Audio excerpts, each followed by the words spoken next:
Welcome back to the YouTube page. Skier Moxley with you. This is another new feature that we'll be doing on YouTube from time to time.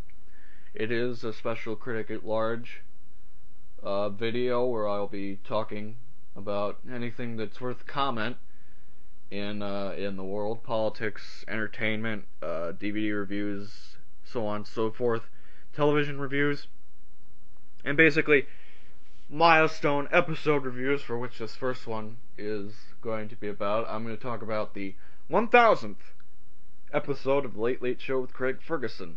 Took place December 15th, 2009. It's been almost 24 hours since that episode started and ended. And for those of you who don't know Craig Ferguson, he took over for Craig Kilborn on The Late Late Show about 5 years ago. His show has been nominated once for an Emmy. That was the special episode where it was after his father had passed away and he did a special monologue in favor of him. He's also done a show, he also did a monologue paying tribute to his mom. He did that about a year ago around this time. And he's had a few great moments on the show, and I can't really describe him. He's very entertaining. He just came out with a book, American on Purpose. He's done stand-up around the country. And last night was the peak of his career, in my opinion, his 1000th episode of The Late Late Show with Craig Ferguson. But I watch his show both as a critic and as a fan, mostly as a fan, but I never felt so betrayed in my entire life as I did after watching his milestone, and I'll keep repeating the word milestone throughout this review, but it was such a hallmark episode of his show, such a big event for him. This is where he should have pulled out his top guns. He should have done Prince Charles, done all the great celebrity impersonations, just gone full out with his comedy. This would be the time where he could wholly repay the fans that watched him. He's got a growing crowd each and every time, and most of his episodes are online if you catch them. But for this 1000th episode,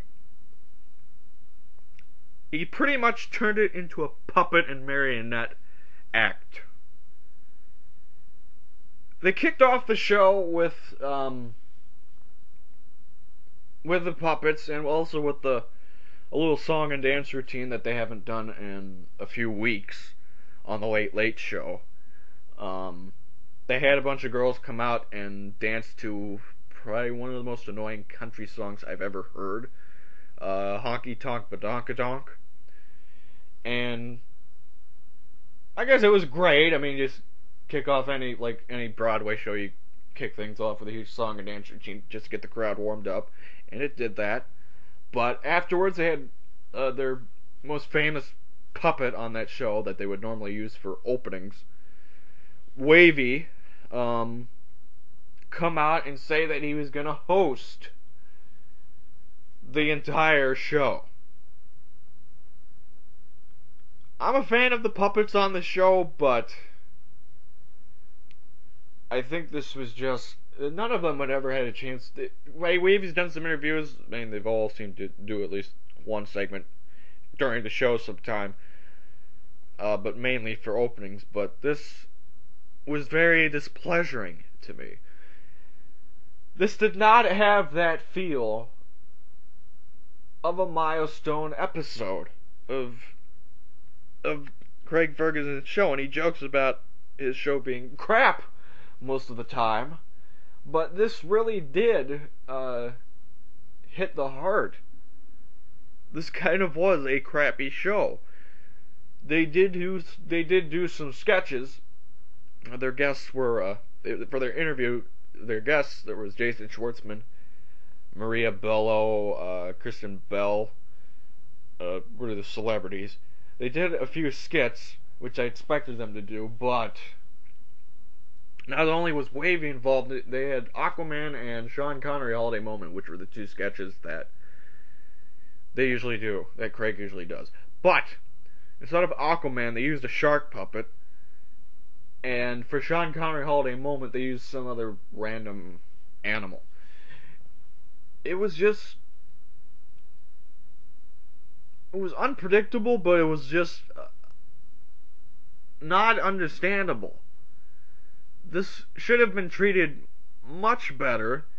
This should have been incredibly, this should have been 10,000 times better. Instead, we got Maria Bello kissing a puppet.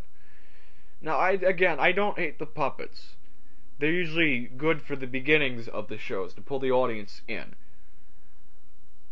But I think they were done to tremendous overkill. They only used like 3 or 4 puppets for the entire show, but it was just an insult to my expectations to not have the man at the helm of the show, Craig Ferguson, come on as himself and do his monologue and read emails and do good sketches like he normally does, and just be himself like he's always done. He's not failed at.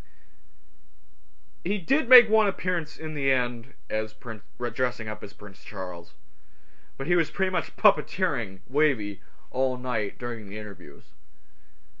And it was really a heartbreaking thing to get through. I couldn't get through the whole hour. I could only get through half hour. I had it on DVR in case I fell asleep early and missed it. I ended up seeing it when it aired at 11:30, and I taped it too. But then I stopped the tape after the Jason Schwartzman interview because it was just rather not amusing to me at all. All in all, I thought it was a very unsuccessful way to give back to your fans who are increasingly growing on that show. More people are watching The Late Late Show with Craig Ferguson, and it was not a great moment in television. And it was honestly an hour that I wish I could have back. And hopefully he improves. I'm not, pushing him off, but that's really the first big episode of his show that really did not live up to the hype, and even more. But that's the way I feel. I've read comments on YouTube. Most people believe it was a tremendous show, but from this person's opinion, throw it in the trash. I will come back sometime soon. A couple days ago I did post my WrestleMania 26 discussion special where I talked about the matches I want to see for March 28th, 2010, WrestleMania 26. If you haven't seen it, it's 5 videos, but it's worth the watch if you want to watch it. I mean, I'm not going to critique my own work, but go ahead and watch it if you have time. And also, look at my other videos and comment them if you want. I have a couple. I posted my first metric trip. There's just a whole bunch of them. I'm not going to go through the whole list. But go on to my YouTube page, check out those videos, and comment them, rate them, do whatever you want. And until next time, this is Scare Motley saying, I will talk to you soon. And if nothing else makes me pissed off, talk to you in 2010. Have a Merry Christmas and a Happy New Year.